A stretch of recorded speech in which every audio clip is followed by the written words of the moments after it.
राधे राधे बच्चों। तो कैसे हैं आप लोग? मैं आशा करता हूँ कि आप सब मस्त होंगे, स्वस्थ होंगे।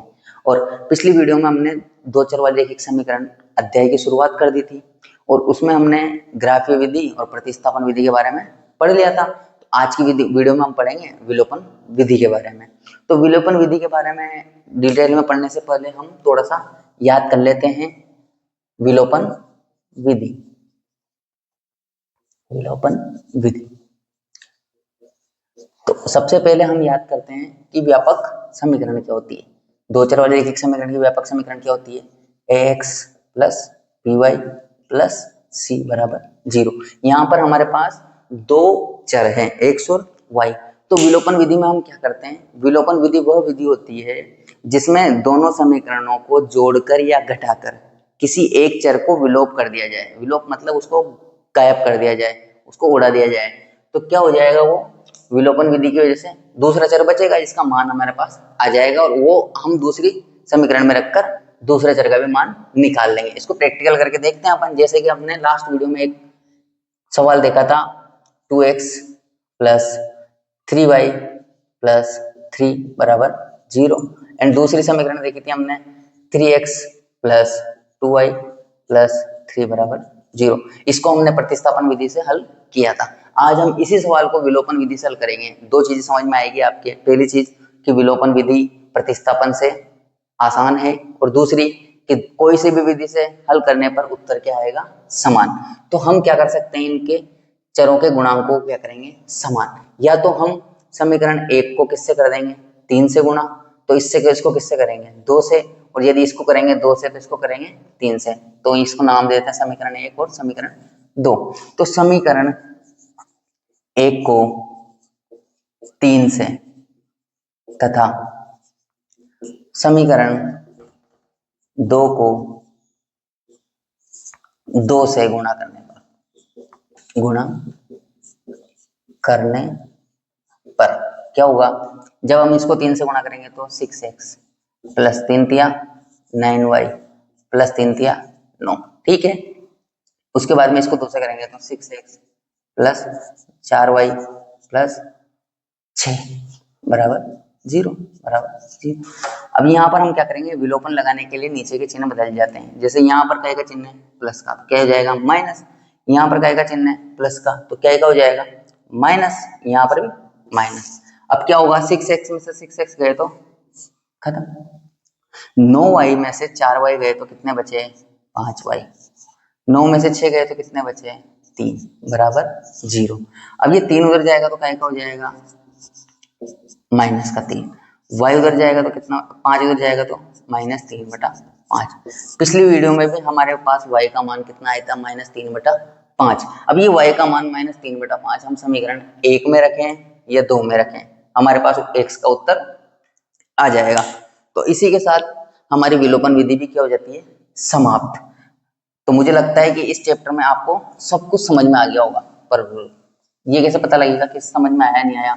तो हम क्या करते हैं, पिछले वर्ष 2025 में जो बोर्ड परीक्षा में जो जो क्वेश्चन आए थे उनको करके देखते हैं।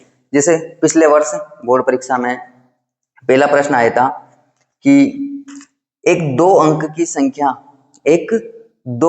की संख्या में इकाई का अंक x, दहाई का अंक y, तो संख्या ज्ञात करें। इकाई का अंक क्या है?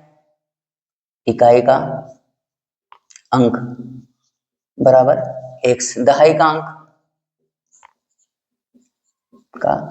अंक बराबर y। उसने बोला अपन से क्या ज्ञात करें? संख्या। और उसमें ऑप्शन अपन को बहुत सारे दे रखे थे। अब ऑप्शनों से अपन को ध्यान नहीं देना। अब सबसे पहले अगर वो संख्या पूछता है तो अपन क्या मानते हैं? भाई दहाई का अंक क्या है? y, तो ये संख्या क्या होगी? yx। परंतु अगर इसको अपन जोड़ की फॉर्म में लिखेंगे, किसकी फॉर्म में? जोड़ की में, तो क्या हो जाएगा? दहाई किससे गुणा हो जाएगा? 10y plus x। तो इसका क्या उत्तर हो जाएगा? 10y plus x। ऐसे ही अगला सवाल देखते हैं। के किस मान के लिए समीकरण युग्म x प्लस, पहला सवाल। दूसरा समीकरण युग्म x प्लस y माइनस 4 बराबर 0 और 2x प्लस ky माइनस 3 बराबर 0 के किस मान के लिए इनका कोई हल नहीं होगा, कोई हल नहीं। तो कोई हल कब नहीं होता है, कोई हल कब नहीं होता है, जब a1 अपॉन a2 बराबर होता है b1 अपॉन b2 के, बराबर नहीं होता है c1 अपॉन c2 के। तो इसमें अब सबसे पहले क्या निकालना है अपन को, a1 a2 b1 b2 और c1 c2। तो a1 क्या हो जाएगा, 1, a2 क्या हो जाएगा 1, b2 b1 क्या हो जाएगा, a1 क्या हो जाएगा 1, b1 क्या हो जाएगा 1 और c1 क्या हो जाएगा -4। a2 क्या हो जाएगा 2, b2 क्या हो जाएगा k और c2 क्या हो जाएगा -3। अब सबसे पहले हम इसमें मान रख देते हैं 1/2, b1 क्या है 1 बटा, b2 क्या है k बराबर, c1 क्या है -4/-3। अब कोई हल नहीं होने के लिए ये इसके बराबर नहीं होना चाहिए।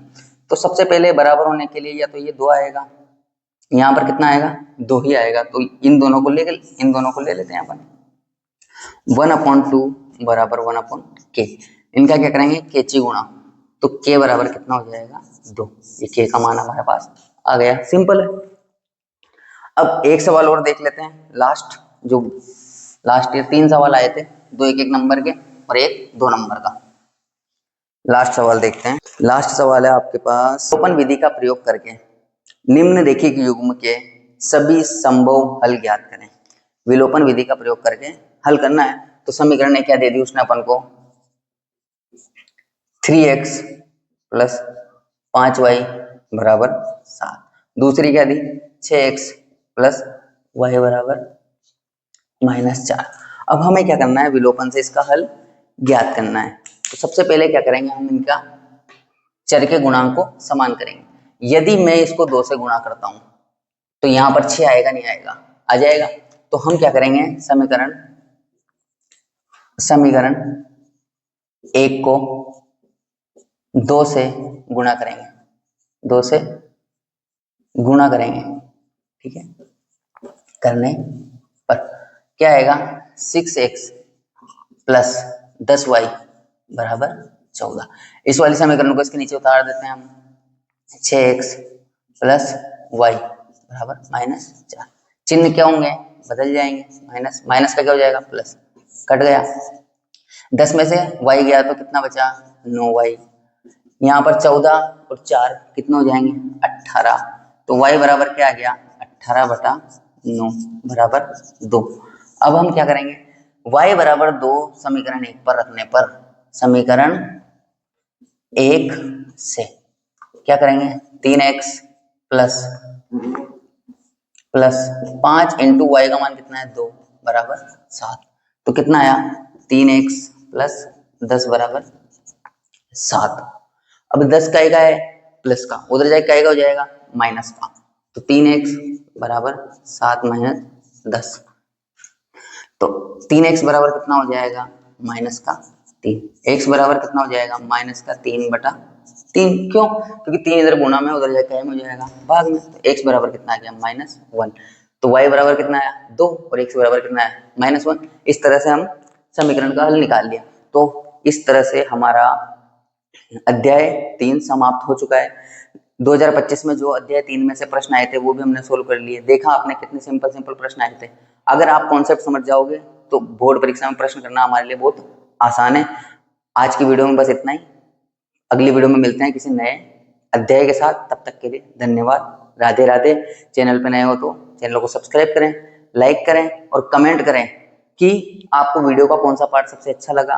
और ये बोर्ड परीक्षा में के जो प्रश्न हमने एंड में जोड़ना शुरू किया है तो इन्हें जोड़ें या ना जोड़ें कमेंट करके जरूर बताएं। धन्यवाद।